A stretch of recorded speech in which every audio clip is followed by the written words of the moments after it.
ladies and gentlemen, Bart Scott doesn't often take notes. He brings this gigantic iPad out, and then he types a bunch of things. He wrote notes for the first time during that segment, and your reaction was priceless. So please tell the audience what was going through your head. Let me fan the flames. I hate some flames. Pat Shurmur was mad yesterday. Big man. I held him accountable. Ain't nobody held Odell accountable since he been there. That's the problem. They should have nipped this in the bud when he was a rookie over there making love to the net or whatever the hell he was doing and urinating on the ground, allegedly. You know, like, come on, man. Like, I'm trying to be a leader. I'm learning on the fly. I put right here, Chris Carter School of Leadership. You need to put this dude aside. I know you got Robbie Anderson in check, but somebody need to put this dude in check. He ain't answering my calls. How do you do that? I don't know, man. Too much of that sulfur soaking in for that head and shoulders, man, damaging his brain cells. Can I ask a question? He ain't figured it out. All right, since you're killing me, Petey. Hold on. Since evidently Odell's going to get fried today on every show on every network, let me ask you this. Did it appear that his pregame comments hurt the Giants? Yeah. How? Because, let me tell you something, if you want to be a leader, now you got to address and fix all these relationships. Now, it's great if you win, but now you lost by a 63-yard field goal. The same thing that ruined their season last year, remember? It was a loss after the Philadelphia Eagles. You're 1-4. Now you're pointing fingers. Now you got guys that are going to play good soldier, but in the backside, they're like, I hate this dude. This dude is he's a selfish eye guy. Whatever you are, money makes you more of it. And he is a self-absorbed baby. Hold on a second. I listened to that interview. He's talking about, oh, look at these other guys and what I should be getting. Me. I broke records, but I did this, but. So how can the offense be that bad and you being out-schemed if you're breaking records, throwing your quarterback under the bus? You know what the hell you signed up for. You knew Eli, they bought into Eli. You could have told you'd have had Deshaun Watson say I'm going to the market. Go to the market if you want to, be around quarterbacks that can extend plays. You can play playground football. You made your bed. You got to lie in it. You wanted that cash, money, homie. And Bart, you know this. If you're going to be a leader, you can't tell the truth. That's what leaders do. People say, "Oh man, leaders." That's what they. Politicians like us every day.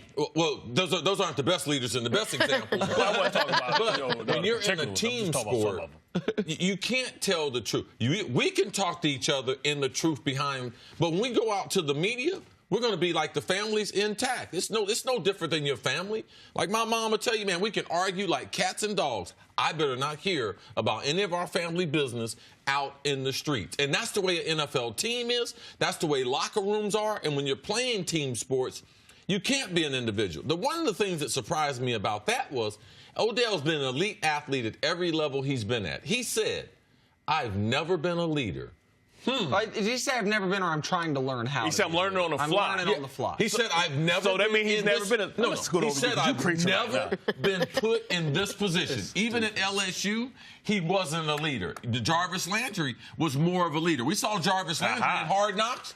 You hear that stuff that he was saying? Yeah. Those are leadership things. Everyone is not meant to be a leader. Even if he's your best player, that doesn't mean he's the leader. Okay, I get all of it. But the Eli comments he shouldn't have said, I understand that because even though it's honest, even though it's accurate, there is no win there. But when people say he should have kept it behind closed doors, from what I understand, he tried that route. He tried that. It doesn't work, though, Nick. You're still in team sports. You got to keep. Do you think all those years I had?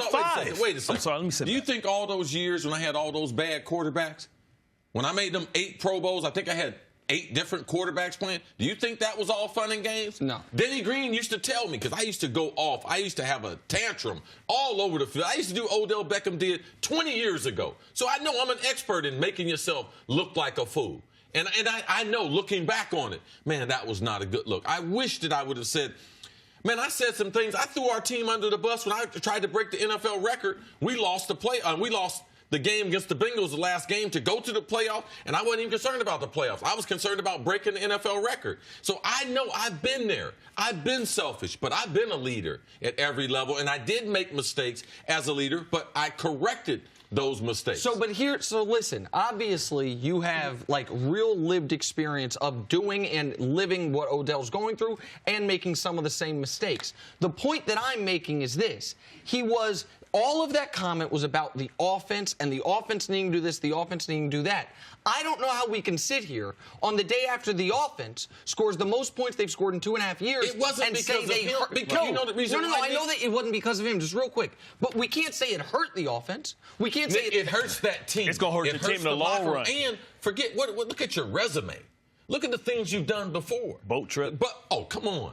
Like have you done anything positive as being a leader? Yesterday it got so bad.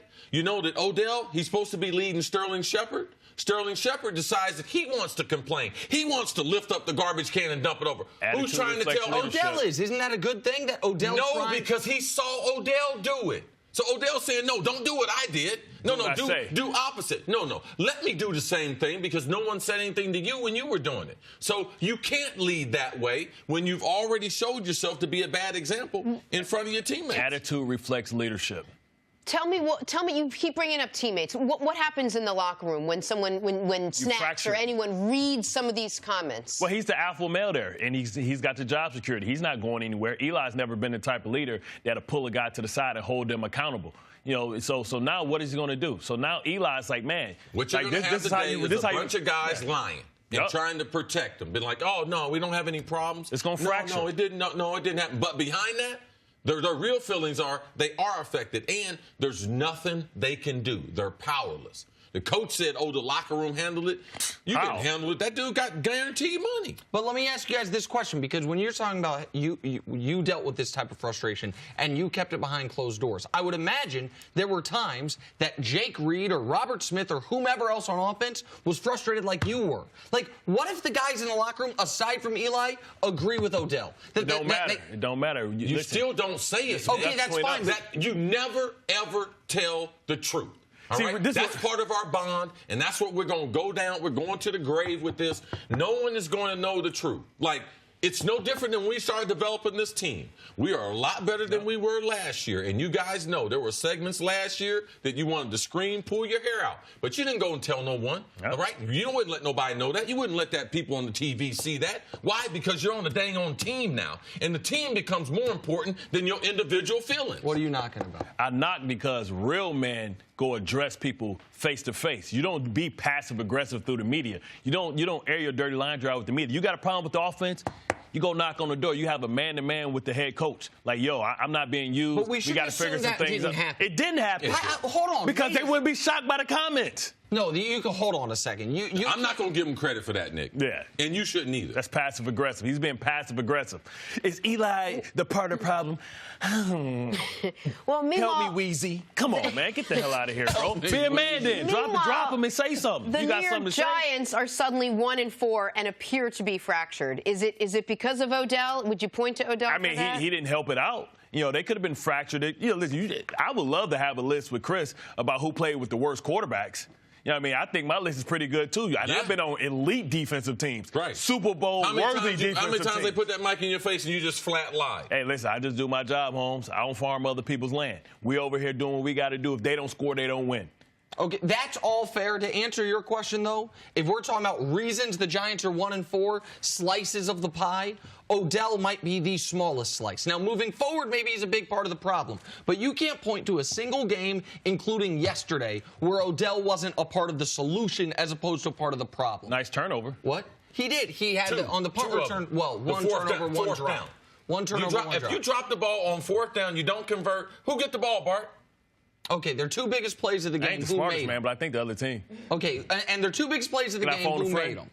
I mean, yeah, but the offensive coordinator did call them. Absolutely. Right? Okay, so this is the thing, Nick. If you're going to play team sports, regardless if you like the players or not, there are certain rules that you got to play by. And if he decides not, then that locker room will be fragmented. They will have problems. Bart and I, we know this because we have said enough dumb things. Oh, yeah. All right?